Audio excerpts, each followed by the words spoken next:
ہم شروع کریں گے محمد بن قاسم سے۔ ایک چیز اور بتاتا چلو، ہماری خواہش ہوگی کہ اس میں جو مسلم ہسٹری کی جو بھی روایات ہیں وہ پوری طرح اس طرح ریسرچ کر کے آپ کے سامنے پیش کی جائیں، اور اس میں ایسے جو مقامات ہیں خاص طور پہ وہ بھی ان کی جو ہسٹری ہے، ان کا جو بیک گراؤنڈ ہے وہ بھی آپ کے سامنے لایا جا سکے۔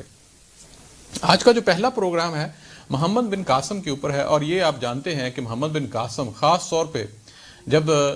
سندھ کی یا بر صغیر میں اسلام کی بات کرتے ہیں، جو یہاں پہ ظہور اسلام ہوا بر صغیر میں، تو وہاں پہ جو ہے وہ سب سے پہلے شروعات کہاں پہ ہوئی تھی، اور شروعات جو ہے وہ آپ کو پتہ ہے کہ محمد بن قاسم جو ہے one of the main reason جو ہے وہ اسلام کی، جو اسلام کے پھیلنے کی، وہ محمد بن قاسم تھے۔ اس سے پہلے تھوڑا سا میں یہ بتاتا چلوں کہ پہلے حالات کیا تھے یہاں کے، خاص طور پہ بر صغیر کے جو ہے پاک و ہند کی جو بات کروں، جو آج پاکستان اور ہندوستان اور سری لنکا یا بنگلہ دیش، یہ آپ کو پتہ ہے کہ سب کانٹیننٹ جو ہے وہ بر صغیر اس دور میں تو صرف ہندوستان کہلاتا تھا۔ یہاں پہ جو ہے وہ عرب تاجر تھے، تجارت کے لیے آتے تھے ان کے قافلے، اور جو مین جو منڈی تھی وہ تھی ایران، لہٰذا عراق سے، دمشق اور شام سے وہ قافلے ہوتے سارے یہاں پہنچتے اور یہاں وہ خرید و فروخت کرتے، اور یہاں پہ پھر جو ہے باقی ہندوستان تک جو ہے مال و متاع جاتا۔ عربوں کے ڈائریکٹ جو ہے وہ قافلے، جو عرب تاجر تھے وہ ہندوستان میں نہیں اس طرح آتے تھے، وہ ایران میں آتے تھے، لیکن ہندوستان میں بھی وہ کبھی کبھار وہ وہاں پہ بھی تجارت کرتے تھے۔ تو آپ کو پتہ ہے جب ہم اس دور کی اگر ساری چیزیں مسائل دیکھتے ہیں تو یہ جو تجارت کے قافلے آتے جاتے تھے، یہ دنوں کی بات، یہ گھنٹوں کی بات نہیں ہے، جس طرح آج ہم دنیا کے کسی حصے میں چند گھنٹوں میں پہنچ سکتے ہیں، لیکن اس دور میں آپ نے دیکھا ہوگا کہ وہ دن نہیں بلکہ مہینے لگتے تھے۔ تو اس وجہ سے کہ تجارت کے بعض تاجروں کی فیملیز بھی ساتھ ہوتی تھیں، اور اسی طرح جب کوئی تاجر جو ہے وہ کہیں پہ زیادہ عرصہ رہتا تو وہاں پہ شادیوں کا بھی رواج تھا، شادی بھی کرتے تھے، تاکہ اگر ایک کنٹری میں جاتے تھے تو وہاں پہ وہ جتنا عرصہ رہ سکیں وہ اپنی فیملی کے ساتھ رہ سکیں۔ یہ ساری صورتحال تھی، اور یہاں پہ جو اسلام تھا عرب، خاص طور پہ پاک و ہند میں یا بر صغیر میں یا اس دور کے ہندوستان میں، وہ اس طرح کا اسلام نہیں تھا جب محمد بن قاسم کے آنے کے بعد یہ شروعات ہوئی۔ اسلام عرب تاجر جو تھے ان کی وجہ سے ضرور یہاں پہ پھیلا، اور اس سے پہلے بھی حضرت عمر کے دور میں بھی کچھ جو ہے وہ خلیفہ یہاں بھیجے گئے تھے، لیکن جو اصل جو ایک زور پکڑا وہ محمد بن قاسم کے بعد تھا۔ اس سے پہلے جو تھا چند لوگ جو ہے آپ کہہ لیں کہ ٹکڑیوں میں مسلمان آباد تھے، اور اس طرح کہیں پہ گورنمنٹ نہیں تھی، اگر گورنمنٹ تھی بھی تو وہ بڑی ایک مخصوص اور چھوٹی سی جگہ پہ، یعنی کہ وہ تھی، اس طرح ہندوستان میں نہیں تھی۔ وہ تو بعد میں ہم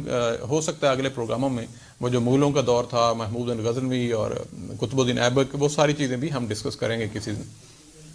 یہاں یہ بات جو ہے صرف بیک گراؤنڈ دینے کا مقصد یہ ہے کہ یہ چیز جو ہے شروعات کیسے ہوئی۔ اچھا، اب یہ جو قافلے آتے جاتے تھے تو یہاں پہ خاص طور پہ آپ کو پتہ ہے کہ سمندری راستے تھے، اور سمندری راستے میں دو چیزیں جو ہے سب سے بڑی رکاوٹ ہوتی تھیں عام طور پہ۔ ایک تو ہوتا یہ تھا کہ جب بھی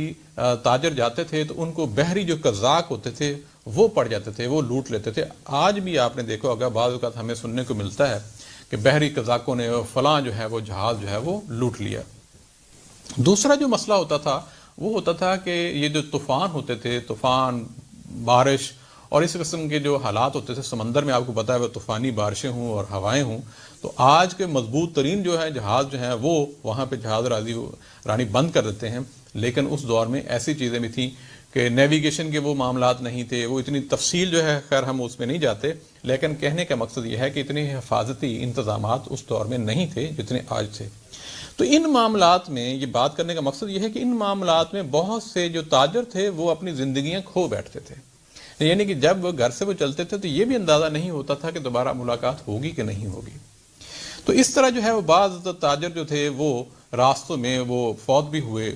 تو ان کی جو یہاں پہ جب وہ شادیاں کرتے تھے تو ان کی کچھ فیملیز ایسی ہوتی تھیں، یا وہ آپ یوں کہہ لیں کہ جب فیملی ساتھ لاتے تھے رہنے کے لیے،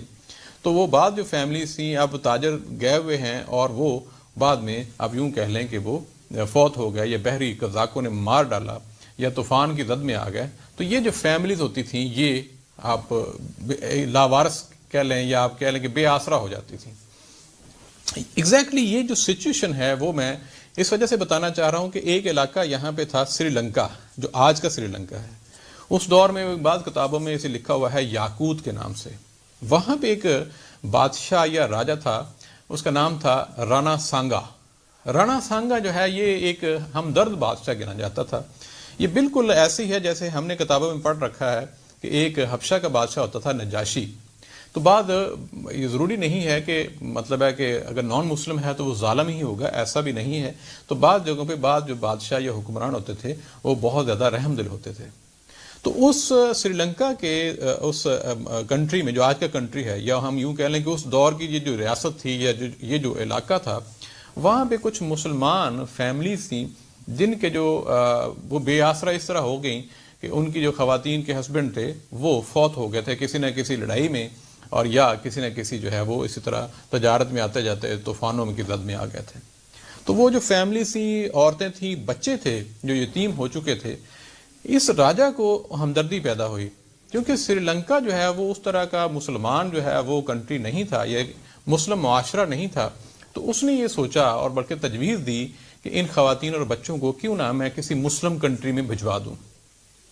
لہٰذا جب اس نے یہ بات کی ان فیملیز کے ساتھ تو یہ فیملیز بڑی خوش ہوئیں کہ ٹھیک ہے آپ ہمیں کسی مسلم کنٹری بھجوا دیں. لہٰذا رانا سانگا نے یہ کیا کہ وہ ایک جہاز کا انتظام کیا اور کچھ آدمی ساتھ رکھے اور ان کو بصرہ جو ہے، جو اس وقت جو خاص طور پہ حجاج بن یوسف جو ہے وہ ان کا حاکم تھا، وہاں پہ بھجوا دیا.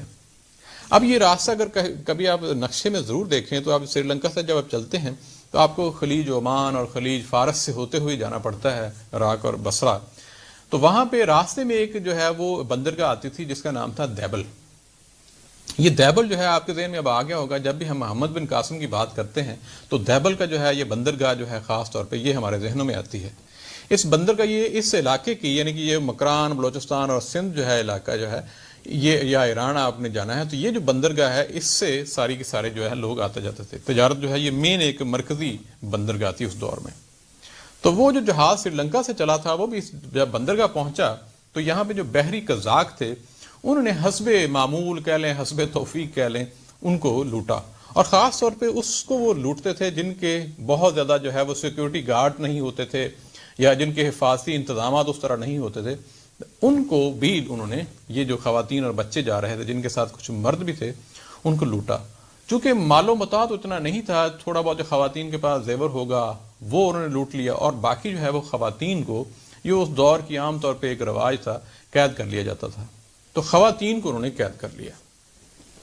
اب آپ سوچیں وہ نقشہ سامنے لائیں، جب خواتین کو قید کرنے کے لیے وہ ڈاکو اٹھا کے لے جا رہے ہوں گے، وہاں پہ ایک خاتون نے، جو کہ ایک بہت بڑی یہ ذہنی ایک کیفیت ہوتی ہے کہ اپیل کی، یا یوں کہہ لیں کہ فریاد کی، اور فریاد اس طرح جو کی کیونکہ ان کے ذہنوں میں یہ تھا کہ اس دور کا جو سب سے بڑا جو مضبوط حاکم ہے مسلمانوں کا وہ حجاج بن یوسف ہے. تو انہوں نے اپنی زبان میں یہی کہا کہ اے حجاج، یعنی کہ ترجمہ یا مفہوم یہ کہہ لیں کہ تم کہاں ہو، ہماری عصمتیں لٹ رہی ہیں اور تم ہمیں بچانے کیوں نہیں آ رہے. یہ اس کا ترجمہ تھا. لہذا وہ ساری کی ساری جو ہے وہ زندہ میں ڈال دی گئیں. اب یہاں پہ ایک بڑی انٹرسٹنگ چیز ہوئی کہ وہاں پہ ایک جو رکھوالا تھا اس قیدیوں کا، وہ بھی اسی طرح کسی دور میں مطلب لٹا گیا تھا اور وہ بھی ان کی قید میں آ چکا تھا.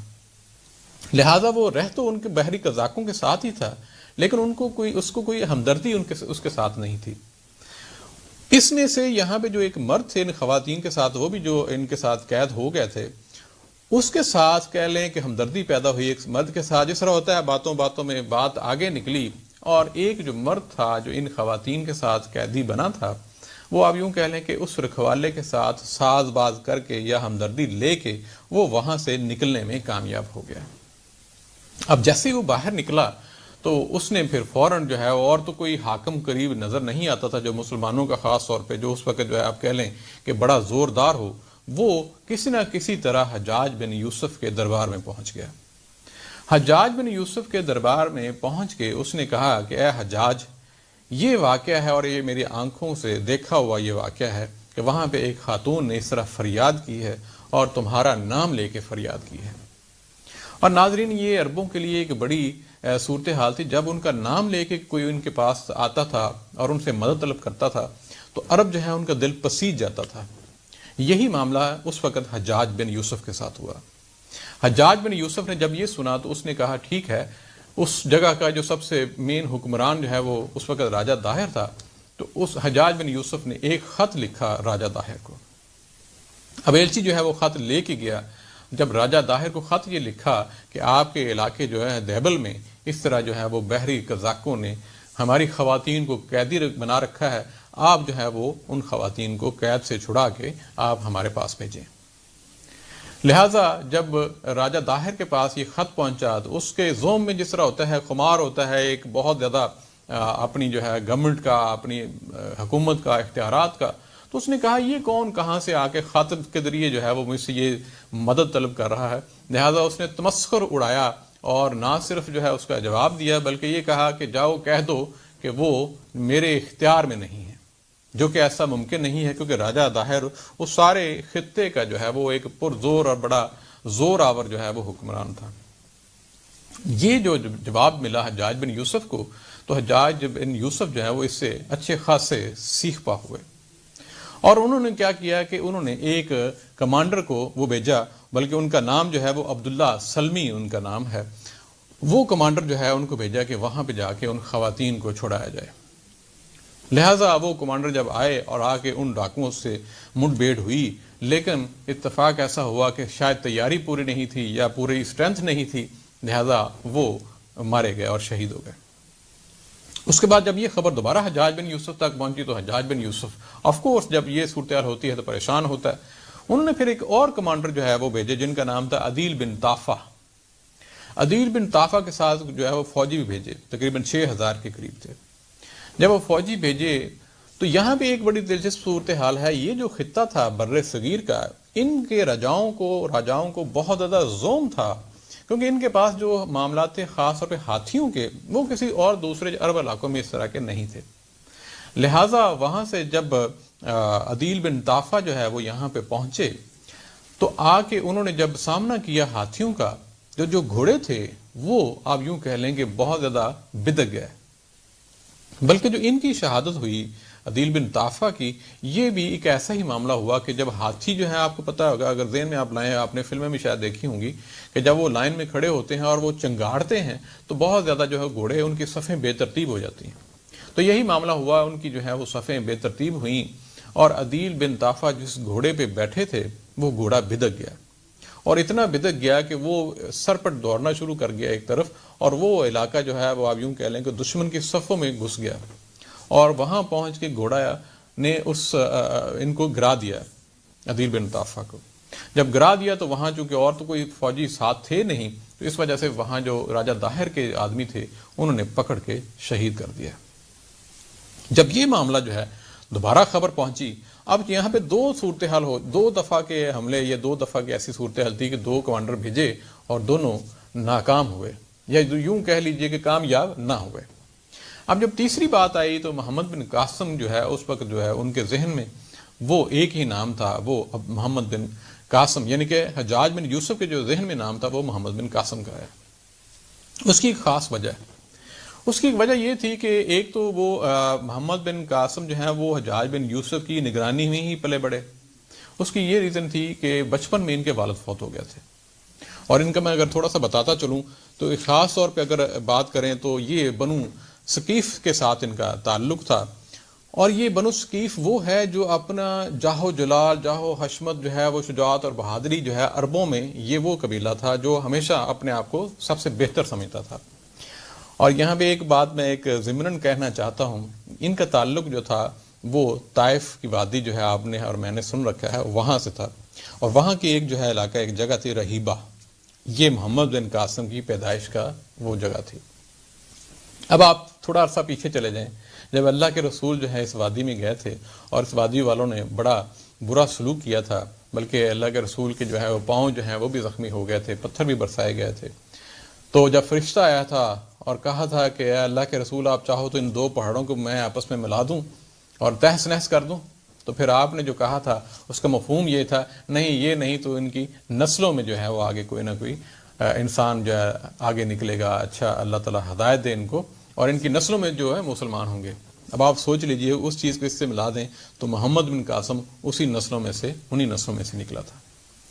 محمد بن قاسم جو ہے وہ 31 دسمبر 695 عیسوی کو پیدا ہوئے. آپ کے والد کا نام جو ہے وہ قاسم جو میں نے پہلے عرض کیا کہ وہ بچپن میں ہی فوت ہو گئے تھے، تو ساری جو تربیت دینی حوالے سے تھی وہ والدہ کی تھی، قرآن پاک کی تعلیم جو تھی اور دین کی جو دیگر تعلیم تھی وہ والدہ کی تھی۔ اچھا، جب ولید بن عبد الملک جو ہے وہ مسلمانوں کے جو چوتھے اموی خلیفہ تھے وہ بنے، تو انہوں نے حجاج بن یوسف کو جو ہے وہ بصرہ کا جو حاکم مقرر کر دیا۔ حجاج بن یوسف جو ہے یہ اپنے آپ یوں کہہ لیں کہ بڑا پرزور اور منہ زور قسم کا حکمران تھا، یعنی کہ بعض جگہوں پہ تو یہ بھی لکھا ہوا ہے کہ بعض معاملات میں بڑا ظالم قسم کا بھی تھا، لہٰذا آپ اسے کہہ لیں کہ بڑا سخت طبیعت کا، سخت خو جو ہے یہ آدمی تھا۔ یہ بصرہ کے لوگ تھے وہ محمد بن قاسم کو یا جو عراق کے باقی حصوں کے تو وہ اتنا پسند نہیں کرتے تھے۔ پھر کیا کیا ان کو حجاج بن یوسف نے ایک جو ہے وہ وہاں پہ ایک نیا شہر جو ہے واسط نام کا وہ قائم کیا، اور اپنا سارا جو قبیلہ تھا وہ وہاں پہ سیٹل کیا۔ اس قبیلے میں محمد بن قاسم کو بھی بلایا گیا، چونکہ وہ اس وقت بچہ تھا اور والدہ کے ساتھ، یہ قبیلہ وہی ہے بنو ثقیف جسے ہم کہہ رہے تھے پہلے۔ تو جب وہاں پہ محمد بن قاسم جو ہے وہ حجاج بن یوسف کی نگرانی میں ہی پڑے بڑے، بلکہ بعض جگہوں پہ تو باقاعدہ لکھا ہوا ہے کہ ساری کی ساری جو بچپن اور اس کے بعد جو ٹریننگ 14 سال کی عمر تک جو ہے وہ ملٹری اکیڈمی میں ہی، آپ یوں کہہ لیں کہ وہاں کی جو اس دور میں جو بھی تربیت گاہ تھی، ملٹری اکیڈمی تھی جو کہ حجاج بن یوسف کے انڈر تھی، ساری تربیت وہاں پہ ہوئی تھی محمد بن قاسم کی۔ اب محمد بن قاسم کو اس سے پہلے کئی لوگ یہ سمجھتے ہیں کہ شاید محمد بن قاسم اچانک ایک دن اٹھے اور 17 سال کا ایک نوجوان نظر آیا اور حجاج بن یوسف نے پکڑ کے جو ہے وہ اس طرح بھجوا دیا، اور اس چیز پہ جو ہے وہ بہت سارے جو ناقد ہیں وہ یقین نہیں کرتے، حالانکہ یہ معاملہ ایسا نہیں ہے۔ محمد بن قاسم 14 سال سے لے کے 17 سال تک جو 3 سال ہے وہ مختلف جو ہے سپہ سالاروں کے ساتھ جاتے رہے۔ ان میں سب سے جو مین نام ہے وہ ہے قتیبہ بن مسلم کا۔ قتیبہ بن مسلم ایک بہت بڑے زبردست سپہ سالار تھے، یہ ان کے ساتھ بھی مختلف جگہوں پہ انہوں نے دورے کیے۔ اس کے علاوہ بھی جو ایک دو اور جگہیں تھیں جہاں پہ ایک عبد الرحمن بن اشد، یہ ایک اب یوں کہہ لیں کہ انتشاری کیفیت پیدا ہوئی ایک علاقے میں، تو محمد بن قاسم کو وہاں پہ بھی بھیجا تھا ان کی سرکوبی کے لیے۔ لہذا ان کی جو تربیت تھی وہ ٹوٹلی ایک ملٹری اکیڈمی سے جب باہر جب نکلے تھے، اور اس کے بعد جو ڈفرنٹ جو سپہ سالار تھے ان کے زیر اہتمام ہوئی تھی۔ ان کو بڑا شوق تھا اس طرح کی کہانیاں حضرت عمر فاروق رضی اللہ تعالیٰ عنہ کے دور کی، اسی طرح جو ہے وہ حسان بن نعمان، یعنی کہ کتابوں میں لکھا ہوا ہے کہ ان کا جو ہے وہ کہانی اور ان کا پورا واقعات جو ہیں وہ خاص طور پہ جب وہ افریقہ میں جو بربر کی ملکہ تھی، ملکہ کاہنا کے ساتھ جو منڈ بھیڑ ہوئی تھی حسان بن نعمان کی اور فتح پائی تھی، تو یہ واقعہ بھی محمد بن قاسم نے بڑے شوق سے نہ صرف سنتے پڑھتے تھے بلکہ اس کے اندر سے جو ساری کی ساری چیزیں تھیں جو ٹیکنیکلی یا اسٹرانگ چیزیں تھیں جنگ کے حوالے سے، وہ بھی ساری جو ہے وہ سیکھتے تھے۔ اس کے علاوہ یزید بن محلب جو ہے اس نے جو قلعہ تیزک جو ہے وہ فتح کیا تھا، تو محمد بن قاسم نے وہ سارا، آپ یوں سمجھ لیں اگر آج کی زبان میں ہم بات کریں تو یہ ساری کیس سٹڈیز جو تھیں ان کو سٹڈی کر لیا تھا، اور ان ساری جو سٹڈی کرنے کے بعد پھر آپ نے ایسا ہے کہ عبداللہ بن عبد الملک جو تھے جنہوں نے رومیوں پہ چڑھائی کی تھی اور مسیسہ جو ایک جگہ ہے وہاں پہ فتح پائی تھی، تو یہ بھی کیس سٹڈی تھا۔ یعنی کہ محمد بن قاسم نے یہ ساری جو ہے کیس سٹڈیز جو ہیں وہ پہلے ہی پڑھ رکھی تھی۔ ان کیس سٹڈیز میں پڑھنے کا جو سب سے بڑا جو فائدہ ہوا تھا اس میں یہ ہوا تھا کہ جو دو چیزیں انہوں نے سیکھ رہا ہوں کہ میں نے کہیں جو ہے یہ جو تنقید کرنے والے لوگ ہیں، آپ کو پتہ ہر معاشرے میں ہوتے ہیں جو جنہیں یہ بھی بڑی کھٹکتی ہے کہ 17 ہو نہیں سکتی، بلکہ یہاں پہ میں کہتا چلوں کہ 17 سال جو ہے یہ محمد بن قاسم پہ جو اعتراض کرنے والے ہیں وہ بہت سے ورثہ تاریخ سے ناواقف ہیں۔ اگر ظہیر الدین بابر کے دیکھا جائے تو وہ کتنی عمر میں بادشاہ بنے تھے؟ 12 سال کی عمر میں، آپ تاریخ پڑھ کے دیکھ لیجئے۔ اور اس طرح یہاں کس ملک کی بات کر لیں، اگر یو کے کی بات کر لیں، یہاں جو سب سے جو کم عمر بادشاہ تھا جو ہنری تھا 6، وہ کتنی تھی ایج اس کی؟ 8 سال 26 دن۔ اسی طرح جو ہے وہ یہاں کی جو کوئین تھی میری، اس کتنی ایج تھی؟ یعنی کہ دنیا کے بیشتر جو ایسے معاملات ایسی جگہوں پہ آپ نے دیکھیں گے، بلکہ جو ابو جہل کو مارنے والے جو وہ تھے وہ کون تھے؟ 2 لڑکے تھے، کتنی عمر تھی؟ 12-14 سال آتا ہے تاریخ کی کتابوں میں۔ تو کہنے کا مقصد ہے کہ جو آج کے نوجوان ہیں وہ تو 25-30 سال میں بھی وہ بچے رہتے ہیں کیونکہ ان کی اس طرح کی ٹریننگ نہیں ہوتی۔ اس طرح کی جب ٹریننگ آپ ملٹری اکیڈمی میں صبح و شام آپ کے حالات واقعہ زندگی ایسی رہی ہو کہ آپ نے ہر طرف سے یہی سن رہا ہو کہ فلاں مارکے پہ جا رہا ہے، فلاں مارکے سے آ رہا ہے، اور وہاں پہ کیا اچھا رہا کیا اچھا نہیں رہا, کیا پازیٹیو تھے کیا نیگیٹو تھے, تو پھر آپ کی ٹریننگ جو ہے وہ ہو جاتی ہے اور 17 سال کی عمر میں آپ پھر واقعی ایک کمانڈر کی شکل بن سکتے ہیں. اور ویسے بھی یہاں پہ کچھ سچویشن ایسی تھی کہ ایمرجنسی کے حالات تھے, یعنی کہ 2 لوگوں کو بھجوایا جا چکا تھا لیکن 2 لوگ جو ہیں وہاں پہ کامیاب نہیں ہو سکے تھے. لہذا محمد بن قاسم کا انتخاب ہوا اور ان کو 6000 فوجیوں کے ساتھ جو ہے وہ دیبل کی طرف یعنی کہ سندھ کی طرف جو ہے وہ روانہ کر دیا گیا. اور یہ میں کہتا ہوں نقشہ ضرور دیکھیے گا جب آپ عراق اور بصرہ اور وہ سارا جو ہے یہ جو خلیج فارس اس کے ساتھ ساتھ جو ہے اس کے ساحل کے ساتھ ساتھ جو ہے یہ قافلہ چلتا ہوا یہ پہنچ گیا مکران کی طرف, جو آپ یوں کہہ لیں کہ انہوں نے پیش قدمی کر دی. اسی طرح پھر آگے جو ہے وہ خلیج عمان کی بات آتی ہے. یہاں پہ جو سب سے پہلے جو شہر جو آیا محمد بن قاسم کے راستے میں وہ تھا کندپور. کندپور پہنچے, اتنی بڑی فوج دیکھی, کندپور ایک چھوٹا سا علاقہ تھا, لہذا انہوں نے سرنڈر کر دیا اور محمد بن قاسم وہ علاقہ فتح کر دیا. مقصد تو تھا وہ خواتین کو چھڑانا اور خاص طور پہ جو اس راجہ تک پہنچنا جس نے یہ ظلم جو ہے وہ کیونکہ ان کی کسٹڈی کے اندر ہی یہ سارا چیزیں ہو رہی تھیں. پھر آگے بڑھے, آگے ایک علاقہ تھا ارمائل. ارمائل جو ہے وہ بھی ایک چھوٹا سا شہر تھا, اس کو بھی فتح کر لیا. اس کے بعد جو ہے محمد بن قاسم نے دیبل کا رخ کیا. اچھا یہاں پہ بڑی ایک انٹرسٹنگ بات میں آپ کو بتا دوں کہ دیبل میں وہ جو بدھ تھے جن کا بہت بڑا معبد تھا اور معبد کے اوپر انہوں نے ایک بہت ہی لمبا جو ہے وہ ایک فلیگ لگایا ہوا تھا, پرچم تھا جو کہ سرخ کلر کا تھا اور اتنا لمبا تھا پرچم, تقریباً کہتے تاریخی کتابوں میں 40 گز لمبا تھا. تو وہ ساری کے سارا اس کو یہ سمجھتے تھے یہ طلسم ہے, یعنی کہ اس معبد کے اس پرچم کی وجہ سے جتنے پہلے حملہ آور ہوئے ہیں وہ ناکام ہوئے ہیں. لہٰذا ان کے ذہنوں میں یہ تھا کہ اب ہم ناکام نہیں ہو سکتے کیونکہ ہمارا طلسم جو ہے وہ قائم ہے جب تک ہم ناکام نہیں ہو سکتے. یہ بات جو ہے یہ محمد بن قاسم تک پہنچ گئی. لہذا طے یہ ہوا کہ جب تک ان کا طلسم جو ان کے مطابق ہے وہ توڑا نہ جائے ان کو فتح نہیں کر سکتے, یا یوں کہہ لیں کہ جو ہماری جو ساری کوشش ہوگی وہ رائے گاں جائے گی. اور جب یہ تقریباً جب طلسم ختم کر لیں گے, جب وہ پرچم گرا دیں گے تو پھر آدھے جو ہیں ان کے ویسے دل توڑ دیں گے, دل ٹوٹ جائیں گے کہ ان کے ذہنوں میں آئے گا اس کا مطلب ہے ہمارے جو اوتار ہیں وہ ہم سے ناراض ہو گئے. یہ خاص طور پہ بعض مذاہب میں آپ کو پتا ہے کہ وہ اپنے بتوں کو یا اپنی مورتیوں کو کس طرح اپنے جو خداؤں کو کیسے وہ پوجتے ہیں اور کیسے ان پہ یقین کرتے ہیں. لہٰذا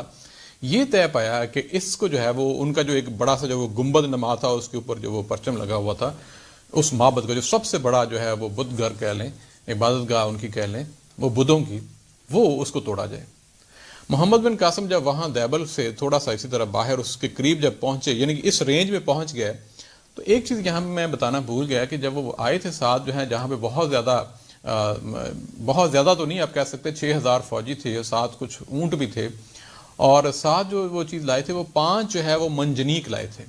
منجنیق جو اس دور کی جو ہے خاص طور پہ ایک آپ کہہ لیں لیٹسٹ ٹیکنالوجی تھی, آپ کہہ لیں کہ ٹینک تھے اس دور کے, پتھر پھینکتے تھے. یہاں پہ ایک اور چیز میں مینشن کرتا چلوں کہ محمد بن قاسم آنے سے پہلے جو پہلے 2 لوگ آئے تھے ان 2 لوگوں کی جو خاص چیزیں تھیں, ناکامیاں تھیں, پلس پوائنٹ تھے, پوری کیس اسٹڈی کر لی تھی. تو کیس اسٹڈی میں یہ ثابت ہوا تھا, یہ چیز ریکمنڈیشن اس کی یہ تھیں کہ جب تک ان کے معبد کو نہ گرایا جائے تب تک جو ہے وہ ان کو فتح کرنا ممکن نہیں ہوگا. لہٰذا ایک جگہ پہ خندق کھودی اور وہاں پہ جو ہے وہ منجنیق جو ہے وہ فٹ کی. اب منجنیق جو ہے یہ آپ کو سمجھ لیں کہ عرف عام میں ہم یہ کہہ لیں کہ ایک ایسی غلیل ہے جس سے پتھر پھینکا جاتا تھا, یعنی کہ تقریباً 500 لوگ جو تھے وہ اس غلیل کو کھینچتے تھے رسوں کو اور وہاں پتھر رکھا جاتا تھا اور پتھر جو ہے بعد میں چھوڑتے تو وہ وہاں پہ جاتا, جس طرح آج ہم کہہ لیں کہ ٹینک ہے یا توپ کہہ لیں, لیکن وہ پتھر ہوتے تھے. لہٰذا ان کے ایک آدمی اس وقت نام میرے ذہن میں نہیں ہے, وہ انہوں نے کہا کہ میں 3 پتھروں میں اس کو گراؤں گا. قصہ مختصر کہ وہ جو ہے منجنیق کے ذریعے جو ہے وہ پہلا پتھر پھینکا تو وہ گنبد جو ہے وہ تھوڑا سا اس کو نقصان پہنچا,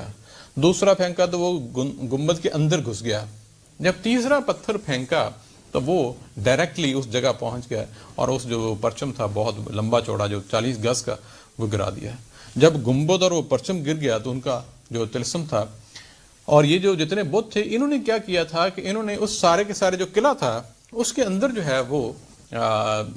خود کو محصور کر لیا تھا. اس کی وجہ یہ تھی کہ انہوں نے کہا کہ اب ہم اس قلعہ میں اس خدائی جگہ پہ آ گئے ہیں, اب ہمیں دشمن نقصان ہی نہیں پہنچا سکتا. لہذا جب ان کا پرچم گرا, ان کا گنبد گرا تو ان کو پھر جو ہے حواس باختہ ہو گئے, بکھلا گئے. اور پھر وہ وہاں سے بھاگنا شروع ہو گیا. جب وہ بھاگنا شروع ہو گیا تو پھر محمد بن قاسم کی فوج کے ساتھ ٹکرائے، اور ادھر سے پھر جو یہاں کے فوجی تھے انہوں نے پھر سیڑھیاں لگا کے اس قلعہ کے اندر جو ہے وہ جانا شروع کر دیا. تو سارا معاملہ جو ہے تقریباً یہ اس طرح ہو گیا کہ 4000 جو فوج استعمال میں آئی، اور وہ جو دیبل کا وہ جو ایک جگہ تھی جو محبت ان کا تھا ڈاکوؤں کا، جہاں پہ وہ رہتے تھے، خاص طور پہ ان کی پناہ گاہیں تھیں، وہ سارا کا سارا فتح ہو گیا. اب وہ سارا جب فتح ہو گیا، وہاں پہ محمد بن قاسم نے سب سے پہلے جو ہے وہ وہاں پہ مسجد بنائی، اور مسجد بنا کے وہاں پہ باقاعدہ طور پہ اذان دی. اب اس کے بعد جو ہے آگے بڑھے، آگے جو ہے ایک اور جگہ آپ یوں کہہ لیں کہ محمد بن قاسم نے آگے بڑے، مین تو وہ تھا کہ ہم پہنچے راجہ داہر تک. اچھا، راجہ داہر تک پہنچنے کے لیے جب پتہ چلتا تھا، وہ سنتے تھے اپنے لوگوں سے، خبریں تو لیتے تھے، تو وہ پوچھتے تھے کتنے آدمی ہیں، تو وہ کہتے تھے تقریباً 6000 کے قریب ہوں گے. ہمارے کتنے ہیں؟ راجہ داہر یہ پوچھتے تھے، تو کہتے ہیں ہم تقریباً 40,000 کے قریب ہیں. تو وہ مطمئن ہو جاتے تھے کہ وہ، اور کمانڈر کون ہے؟ کمانڈر جی 17 سالہ لڑکا ہے. تو راجہ داہر جو ہے وہ اس زوم میں ہوتے تھے کہ یہ ہمارا کچھ بھی نہیں بگاڑ سکتے، لہذا پیش قدمی جو ہے وہ آگے شروع کر دی. اور وہ کرتے کرتے وہ جو ہے دریا تک پہنچ گیا، دریا سندھ تک پہنچ گئے. اب درمیان میں صورتحال تھی کہ ادھر سے ساری جو فوج تھی وہ راجہ داہر کی تھی، اسی طرح ہاتھیوں کے ساتھ تھی، اور درمیان میں دریا تھا، دریا کے اس پار جو تو محمد بن قاسم کی فوج تھی. اب محمد بن قاسم نے باقاعدہ طور پہ پیغام بھیجا کہ آپ ہمیں اندر آنے دیں، یعنی دریا کراس کرنے دیں. انہوں نے کہا جی یہ ممکن نہیں ہے، ہم آپ کو کراس نہیں کرنے دیں گے. پھر ہوا یہ، یہاں بڑی ایک انٹرسٹنگ چیز ہے کہ ہوا یہ کہ جب محمد بن قاسم کے جو فوجی تھے، جب وہ کشتیاں لے کے دریا میں پہنچتے تو ادھر سے جو راجہ داہر کے جو تیر انداز تھے وہ اس انداز سے تیر مارتے تھے کہ کشتی کے جو سر پہ، جو آپ کے نوک پہ لگتے تھے تیر، تو اس کا رخ چینج ہو جاتا تھا. اب آپ سوچیں نا کہ ادھر سے کشتی آ رہی ہے اور ادھر سے تیر آ رہے ہیں، اور اگر 4-6 تیر لگتے ہیں تو اس کا رخ چینج ہو گیا ہے. لہذا وہ دوبارہ کرتے، دوبارہ پھر اس طرح، تو اس طرح کرتے تو وہ ممکن نہیں ہو پا رہا تھا کہ وہ کیسے کراس کیا جائے. اور بڑے مطمئن تھے راجہ داہر والی سائڈ والے سارے لوگ کہ اب ہم یہ آنے والے نہیں، اور ہم آنے بھی نہیں دیں گے.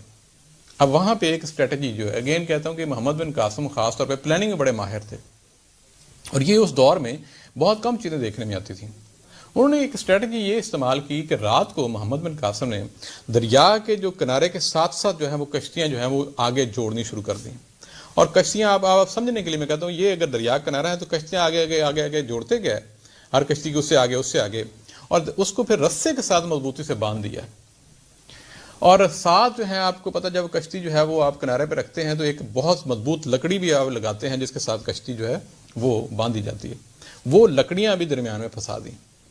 تو اس کے بعد جب کشتیاں ساری استعمال ہو گئیں تو چند پھر لوگوں کو، فوجیوں کو بھیجا جائے کہ اگلی کشتی تک پہنچیں اور وہاں پہ رسا کھینچ کے اس کو سیدھا دوسرے کنارے تک لے جائیں. تو اس طرح جو ہے وہ ایک پل بن گیا تھا رات کو، اور پل سے یہ راتوں رات جو ہے وہ سارے کے سارے وہاں پہنچ گئے. جب صبح ہوئی، راجہ داہر نے جب دیکھا تو ساری فوج کھڑی تھی مسلمانوں کی، تو اس کی سمجھ بھی نہیں آیا کہ یہ کیسے ہو گیا، ممکن کیسے ہوا،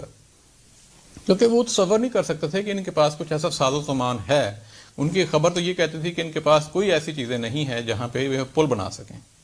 لہذا اس طرح یہ ایک بڑی حکمت عملی، ایک کہہ لیں کہ ایک سپہ سالار کی، ایک فوجی تربیت کی آپ کہہ لیں کہ ٹریننگ کا ایک منہ بولتا ثبوت تھا کہ محمد بن قاسم نے وہ پل تعمیر کر دیا. اب آگے وہی معاملہ تھا. اب آپ کو یاد ہوگا جو پہلے ہم نے بات کی تھی کہ عدیل بن طافہ جو ہے وہ کس طرح گھوڑے سے گرے تھے اور ساری چیز. اب جو یہ تھے ہاتھی تھے اسی طرح چنگاڑ میں تھے.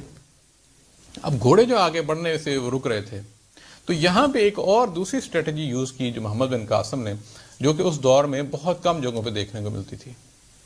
محمد بن قاسم نے اپنے تیر اندازوں کو یہ کہا کہ تیر چلانا شروع کریں، اور خاص طور پہ جو تیر ہیں اس کے آگے جو ہے وہ آگ باندھیں، آگ کا گولا کہہ لیں یا یوں کہہ لیں، آپ ایک کپڑے کا یا روئی کا کچھ ایسی چیز باندھ دیں اور اس کو آگ لگا دیں تو وہ آگ والے جو تیر بن جائیں گے، وہ برسانا شروع کر دیں. اب یہاں پہ یہ ہوا کہ جب وہ تیر برسانا شروع کر دیا تو جو ہاتھی تھے یہ آگ کو جب دیکھتے ہیں، اور جانور آپ کو پتہ ہے جب بھی آگ کو دیکھتا ہے تو وہ جانور پریشان ہوتا ہے، بدکتا ہے. اس طرح جو ہے وہ آگ والے تیر آنے شروع ہوگی، اور ساتھ ساتھ تیر اندازوں کو محمد بن قاسم نے یہ کہا کہ ہاتھی کی آنکھوں کو وہ نشانہ بنائیں. زیادہ کچھ تیر ہاتھیوں کو آنکھوں کو بھی لگے اور کچھ جو ہے وہ اس طرح آگ کے تیر آنے شروع ہو گئے. تو یہ جو ہاتھی تھے راجہ داہر کے وہ بھی بے ترتیب ہو گئے، ان کی صفوں میں بھی کھلبلی مچ گئی.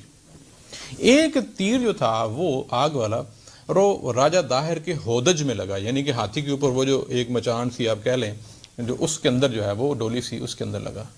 اس ڈولی کے اندر لگا تو راجہ داہر کود کے نیچے آ گئے، نیچے آ کے، اور آپ کو پتا ہے کہ یہ بھی ایک اسٹریٹجی ہوتی ہے اپنے آپ کو بچایا جائے، سیف کیا جائے تاکہ آگے جو ہے اگر حالات تھوڑے سے بہتر ہو جائیں تو دوبارہ کمان سنبھال لی جائے۔ راجہ داہر ان سپاہیوں سے ہوتے ہوئے کہیں بھاگ رہے تھے، اپنے آپ کو سیف کر رہے تھے، تو ادھر سے جو ہے وہ ایک آدمی یہاں سے وہ آپ کہہ لیں کہ مسلمانوں کے خاص طور فوجی جو ہے وہ دیکھ رہے تھے، جن کا نام تھا قاسم بن ثعلبہ بن عبداللہ الطافی، یہ ان کا تھا، یعنی قاسم آپ سمجھنے کے لیے یاد رکھنے کے لیے رکھ لیں کہ قاسم نامی ایک فوجی تھا جس نے باقاعدہ طور پہ راجہ داہر کا پیچھا کیا اور اس کو مار دیا، اور اس کو مار کے جو ہے وہ پیچھے، آپ کو پتا اس دور میں یہ ہوتا تھا کہ جو اس طرح کے بادشاہ جو اس طرح کے بڑے ہوتے تھے تو پھر میک شور کرنے کے لیے بھی ان کا سر کاٹ دیتے تھے، اور پھر حجاج بن یوسف کو روانہ کر دیا۔ اب یہاں پہ ایک چیز میں بتاتا چلوں، حجاج بن یوسف کی اگر آپ اسے ظالم یا جو مرضی آپ کہہ دیں، ایک چیز بڑی کمال کی تھی، انتظامیہ اور جو اس دور کی جو کمیونیکیشن تھی وہ کمال کی تھی۔ اس نے کیا کیا ہوا تھا کہ ہر 5 کوس کے اوپر،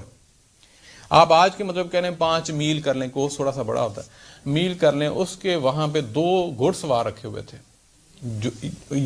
جو ہے اس سارے راستے میں موجود تھے، سارے معاملے میں موجود تھے، اور محمد بن قاسم تک ساری کی ساری رپورٹنگ ڈیلی بیسس پہ آتی بھی تھی جاتی بھی تھی۔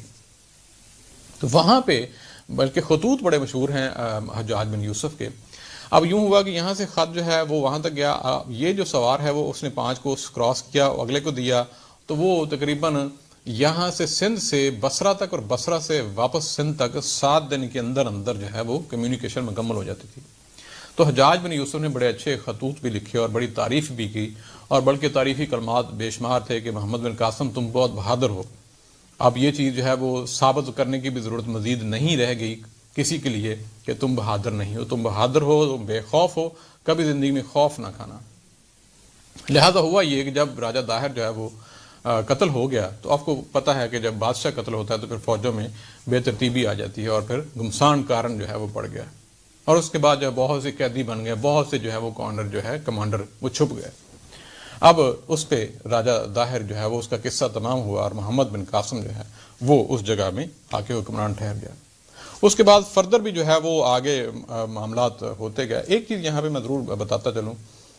جو کہ بڑی امپورٹنٹ ہے کہ راجہ داہر کی ایک بیٹی تھی سیتا کو بھی اس میں قیدیوں میں شامل کر لیا تھا۔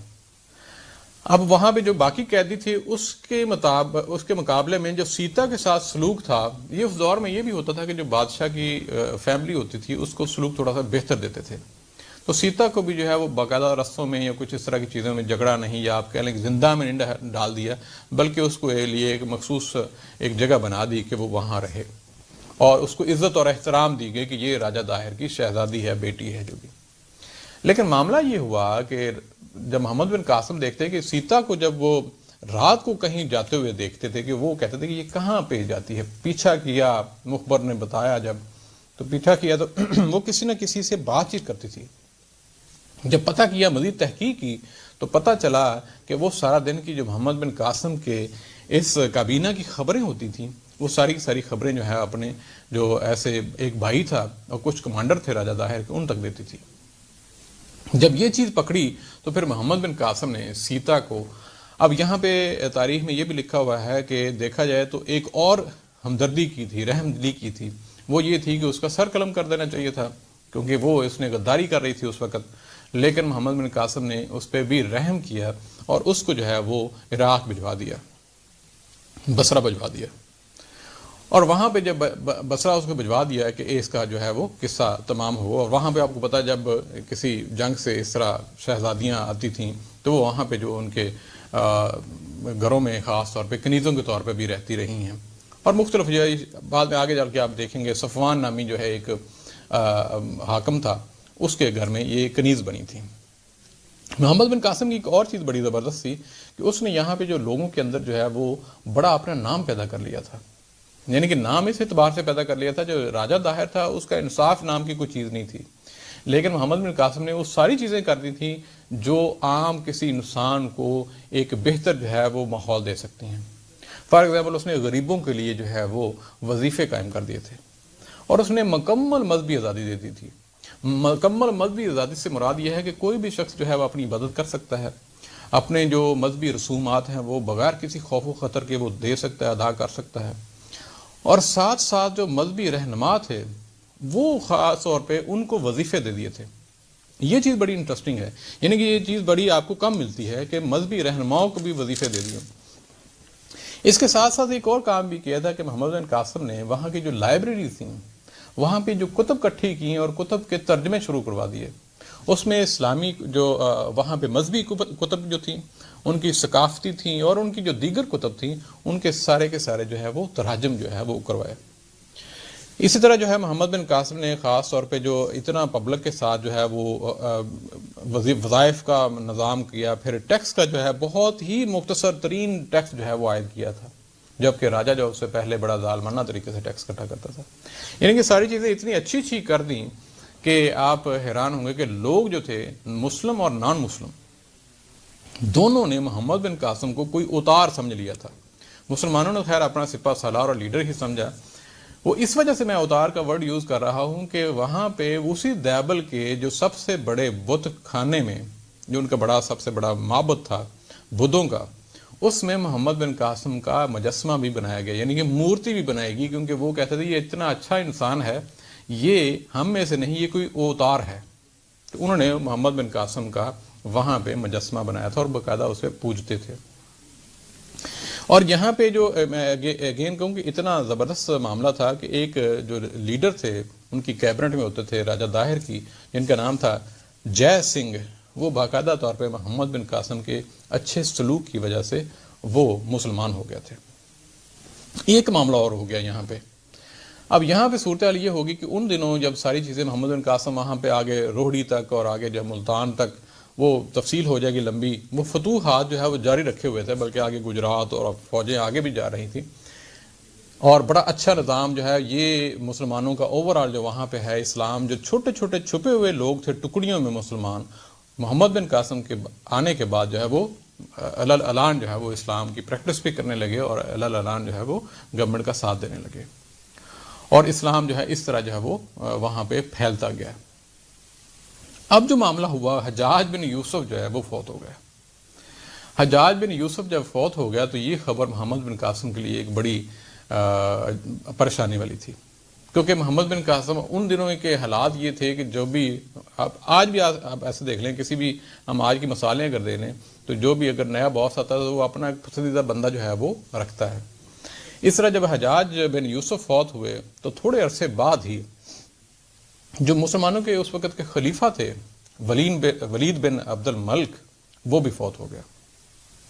یہ خبر پہلی خبر سے بھی بہت زیادہ آپ کہہ لیں کہ صدمے والی تھی۔ اس کی ایک وجہ یہ تھی کہ ولید بن عبد الملک جو ہے وہ چاہتے تھے کہ ان کا بیٹا جو تھا عبدالعزیز وہ خلیفہ بنے،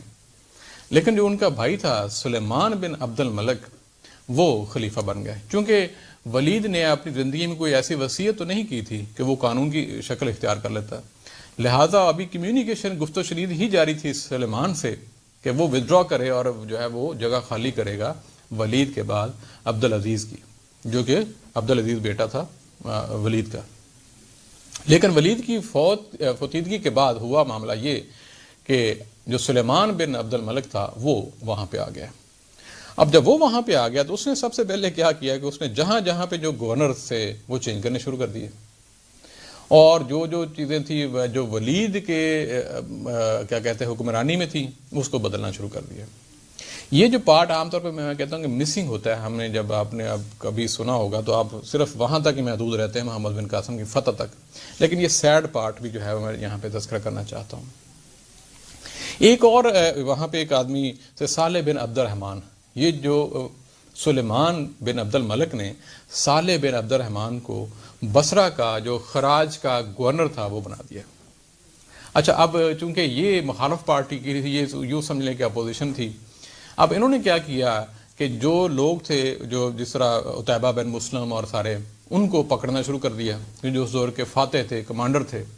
اسی طرح محمد بن قاسم جو ہے ان کے بارے میں انفارمیشن اکٹھی کرنی شروع کر دی. یہ سلیمان بن عبد الملک نے یہ ٹارگٹ سونپا صالح بن عبد الرحمن کو کہ آپ محمد بن قاسم کے بارے میں کوئی چیز ڈھونڈ کے لاؤ. اب محمد بن قاسم جو ہے وہ اپنے دستے کے ساتھ جہاں جاتا سب سے پہلے یہی پوچھتا محمد بن قاسم صالح جو پوچھتا کہ محمد بن قاسم کیسا آدمی. ہر بندہ ہی تعریف کری جا رہا تھا کہ بہت اچھا ہے, بڑا رحم دل ہے, بڑا پاک باز ہے, بڑا جو ہے وہ انصاف کرنے والا ہے. ایک دن ایک جگہ پہ جب وہ بات کر رہا تھا تو اسی ایک فوجی سے جب یہ پوچھا تو اس نے کہا جی وہ تو اتنا رحم دل ہے, اتنا رحم دل ہے کہ اس نے جو ایک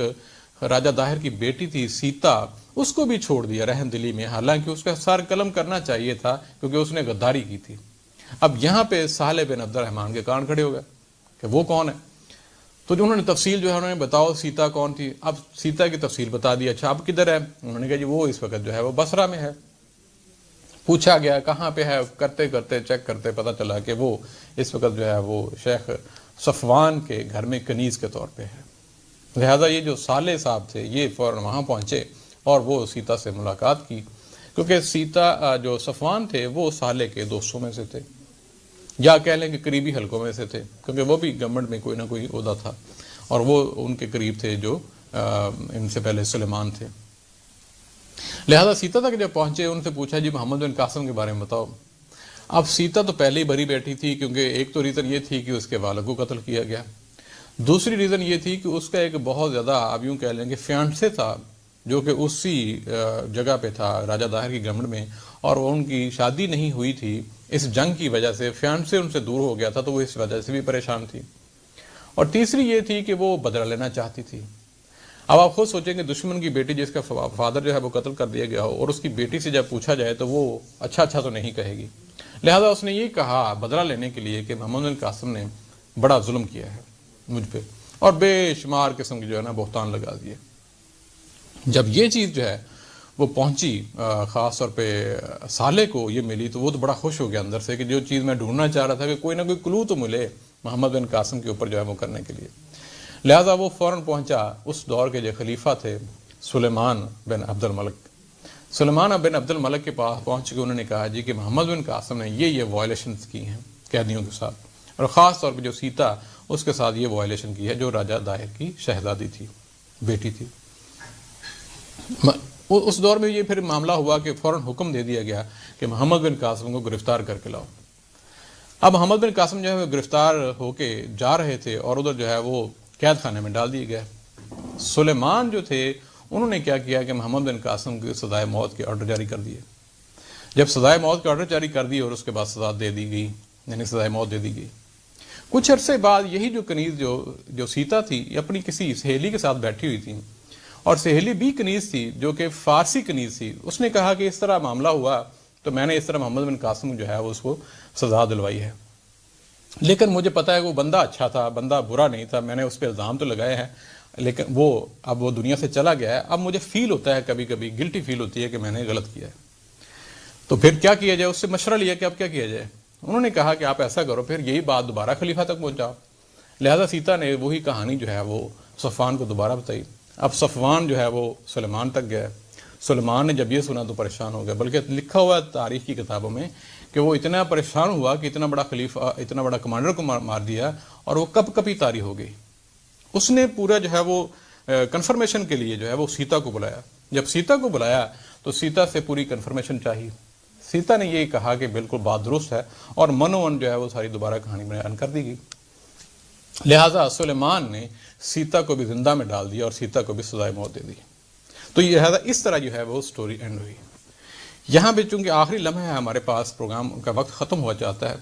یہاں بھی ایک دو چیزیں میں ضرور پیش کرنا چاہوں گا. ایک تو یہ ہے کہ محمد بن قاسم کا آنا, اس کا مطلب ہے کہ مسلمانوں میں کہیں پہ بھی کسی جگہ پہ کوئی پریشان ہے, مشکل میں ہے, فریادی ہے, مدد کرنی چاہیے. دوسرا یہ ہے کہ محمد بن قاسم کا واپس جانا وہ بغاوت کر سکتا تھا,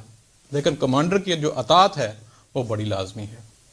اور تیسرا یہ کہ حسن سلوک سے جو ہے آپ کسی کافر کا بھی دل جیت سکتے ہیں, اور جس طرح محمد بن قاسم کے آپ کو پتہ ہے کہ اس نے اتنا حسن سلوک کیا کہ اس کو مجسمے بننے شروع ہو گئے. لہذا یہ تین سبق ہمیں اس کہانی سے ملتے ہیں. ہمیں آج بھی جو ہے وہ اپنے اندر دیکھنا ہے کہ ہم نے جو ہے کس طرح کا معاملہ روا رکھا ہے اپنے بھائیوں کے ساتھ اور دوسرے بھائیوں کے ساتھ. انشاءاللہ اگلے پروگرام میں کسی اور ایپیسوڈ میں دوبارہ ملاقات ہوگی کسی اور بڑی شخصیت کے ساتھ. اپنا خیال رکھیے گا اور اپنے گرد و نواح سب کا خیال رکھیے گا. اللہ حافظ. السلام علیکم.